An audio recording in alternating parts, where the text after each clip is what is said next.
বন্যার পানি ভাইও সব ভাঙি গেছে ভাইও বুঝছেন নদীর পানি উঠছিল পানি উঠি বাড়ি টাড়ি গরু টরু সব চলে গেছে ভাইও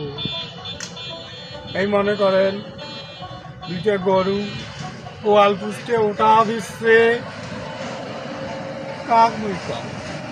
এই দুঃখের কথা পরে কিস্তে নদীর পানি বাড়ি টাড়ি ভাঙ্গি সব শূন্যতার হয়ে গেছে একটা পেঁয়াজ গাছ ছিল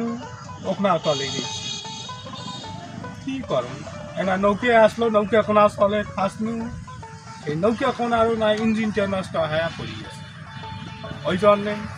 এই মনের দুঃখে আর নদীর পারত যাবার না এই নদীর পারতে আমার সংসারটা একে ধ্বংস হয়ে গেল দুইটা বেটি বড় বড় বড় হয়েছে দুইটা বেটা ফাটা আরো খালি ঘুরি ঘুরি বেড়ায় সারাদিন কোনো কাজ কাম করে না আলো বেটি দুইটা বের করার কাম নাই মুই আর মুই মন খারাপ করে আর যাবারে না আর এই মহিপুর তিস্তা নদী যাবারে না আর থাকতেন না এই উঠি আসছুন এই যে বাড়ি করছুন এই যে ঘর থাকুন